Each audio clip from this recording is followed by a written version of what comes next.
नमस्ते दोस्तों। क्या आप जानते हैं कि उत्तर प्रदेश और बिहार के देहाती इलाकों में एक ऐसी रूहानी ताकत का जिक्र होता है जो आपका शिकार खून खराबे से नहीं बल्कि आपके भ्रम से करती है। इसे कहते हैं छलावा। एक ऐसी शक्ति जो पल भर में एक मासूम बच्चे का रूप धर लेगी तो अगले ही पल एक बेजुबान जानवर का।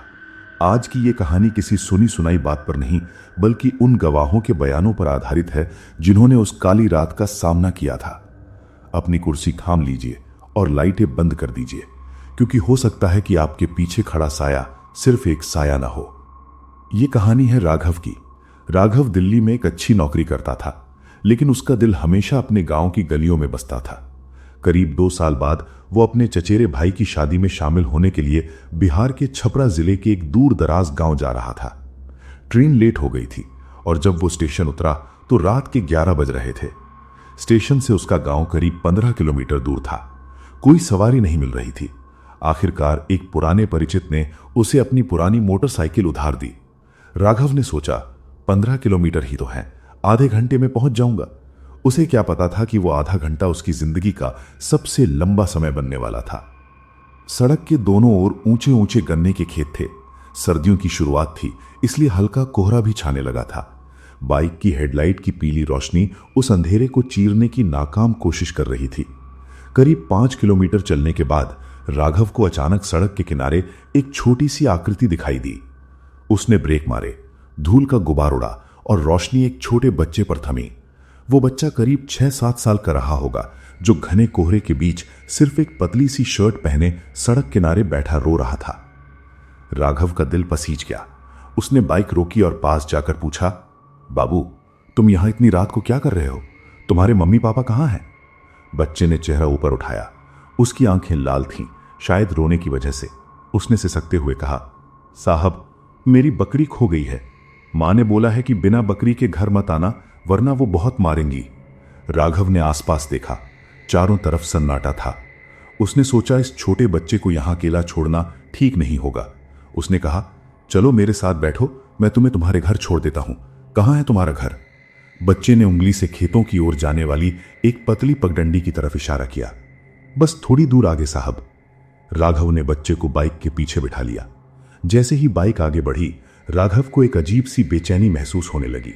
उसे लगा जैसे हवा अचानक ठंडी हो गई है। तभी उसने गौर किया कि बाइक का इंजन बहुत शोर कर रहा था, जैसे पीछे कोई बहुत भारी वजन रखा हो।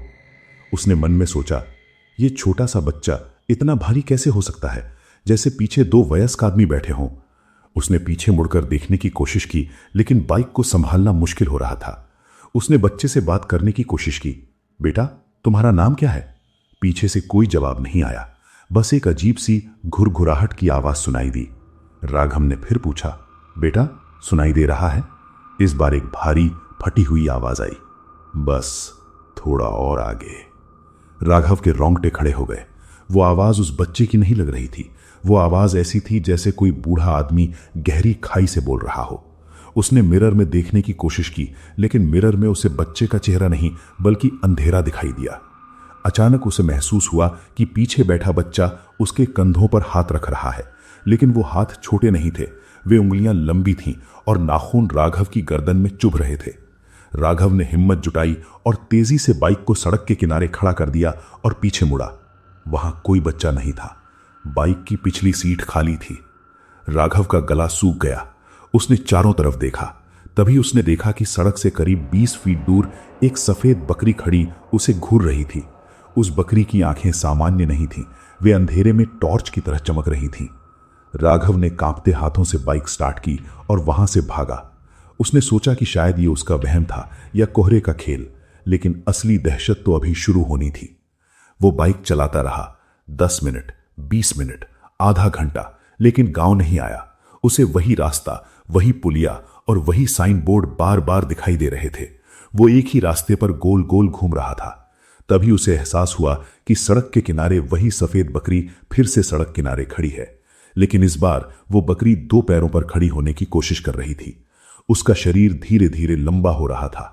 राघव ने चिल्लाते हुए बाइक की रफ्तार बढ़ानी चाही, लेकिन तभी उसे महसूस हुआ कि उसकी गर्दन पर कोई ठंडी सांसें छोड़ रहा है। साहब, मेरी बकरी मिल गई। वो आवाज उसके कान के बिल्कुल पास थी। राघव ने चीखते हुए बाइक को एक तरफ झुकाया और वो सड़क किनारे गिर पड़ा। बाइक फिसलती हुई दूर जा गिरी। चारों तरफ गहरा सन्नाटा छा गया। सिर्फ उसकी अपनी भारी सांसों की आवाज सुनाई दे रही थी। राघव उठने की कोशिश कर रहा था कि तभी उसने देखा कि सामने से वही बच्चा फिर से उसकी ओर चलकर आ रहा है, लेकिन अब उसका चलना सामान्य नहीं था। उसके पैर पीछे की तरफ मुड़े हुए थे और उसका चेहरा किसी मिट्टी के पुतले की तरह पिघल रहा था। राघव पीछे की तरफ खिसकने लगा। वो समझ गया था कि ये कोई इंसान नहीं, ये छलावा है, वो शक्ति जो राहगीरों को भटकाकर उन्हें ऐसी जगह ले जाती है जहां से वापसी का कोई रास्ता नहीं होता। छलावा अब राघव के बिल्कुल करीब था। उसने अपना हाथ राघव की तरफ बढ़ाया और मुस्कुराया। उसकी मुस्कान उसके कानों तक जा रही थी। उसने कहा, यहां से कोई नहीं जाता राघव, तुम भी यहीं रुकोगे मेरे साथ। राघव ने अपनी जेब में हाथ डाला। उसे याद आया कि उसकी दादी ने उसे हमेशा एक छोटा सा लोहे का टुकड़ा अपने पास रखने को कहा था जब भी वो रात में बाहर निकले। उसने चाबियों का गुच्छा जिसमें लोहे का छल्ला था निकाला और उसे जोर से उस आकृति की तरफ फेंका और हनुमान चालीसा का जाप करने लगा। जैसे ही लोहे का स्पर्श हुआ, वो आकृति भयानक तरीके से चीखी। उसकी आवाज किसी जानवर के रंभाने और इंसान के रोने का मिला जुला शोर थी। वो धुएं में बदलने लगी। राघव वहां से बिना पीछे मुड़े सरपट भागा। वो गन्ने के खेतों के बीच से भागता रहा। पैरों में कांटे चुभ रहे थे, कपड़े फट रहे थे, लेकिन वो नहीं रुका। उसे दूर कहीं एक रोशनी दिखाई दी। वो दौड़ता हुआ उस रोशनी की तरफ गया। वो रोशनी एक छोटे से मंदिर की थी। वो मंदिर की सीढ़ियों पर चढ़कर वहीं बेहोश हो गया। अगली सुबह कुछ गांव वालों ने राघव को मंदिर के बाहर पाया। उसे होश आया तो उसने पूरी कहानी सुनाई। गांव के बुजुर्ग ने सिर हिलाते हुए कहा, बेटा तुम खुशकिस्मत हो कि मंदिर पहुंच गए। वो छलावा था, उसने तुम्हें बन राह पर फंसा दिया था। राघव को घर ले जाया गया। उसकी मरहम पट्टी की गई। शाम तक वो थोड़ा ठीक महसूस करने लगा। उसका चचेरा भाई जिसकी शादी थी उसके पास आकर बैठा। भाई ने कहा, राघव भाई, आप बहुत डरे हुए हैं। अच्छा हुआ आप बच गए। वैसे आपकी बाइक पुलिस को मिल गई है, वो उसे ले आए हैं। राघव ने राहत की सांस ली। तभी उसके भाई ने एक अजीब सी बात कही, पर एक बात समझ नहीं आई। पुलिस ने बताया कि जब उन्होंने बाइक बरामद की तो बाइक की पिछली सीट पर किसी के बैठने के निशान थे और सीट पर बकरी के बालों का एक गुच्छा मिला है। राघव के शरीर में एक सिहरन दौड़ गई। वो कुछ बोलने ही वाला था कि तभी उसकी नजर कमरे के कोने में रखे एक शीशे पर पड़ी। शीशे में उसका भाई उसे सांत्वना दे रहा था, लेकिन राघव ने देखा कि शीशे में उसके भाई की परछाई ही नहीं थी। राघव ने धीरे से अपने भाई के चेहरे की तरफ देखा। भाई मुस्कुरा रहा था, बिल्कुल वैसी ही मुस्कान जो उस रात उस बच्चे के चेहरे पर थी। उसके भाई ने अपना हाथ राघव के कंधे पर रखा और बहुत धीमी आवाज में कहा, तुमको क्या लगा राघव कि तुम उस रात मंदिर पहुंच गए थे? तुम तो आज भी उसी गन्ने के खेत में सो रहे हो। ये तो बस तुम्हारा भ्रम है। जैसे ही उसने ये कहा, राघव का पूरा कमरा धुएं में बदलने लगा। उसे महसूस हुआ कि वो बिस्तर पर नहीं बल्कि गीली मिट्टी पर लेटा है। उसे दूर से अपनी ही चीख सुनाई दी और फिर अंधेरा छा गया।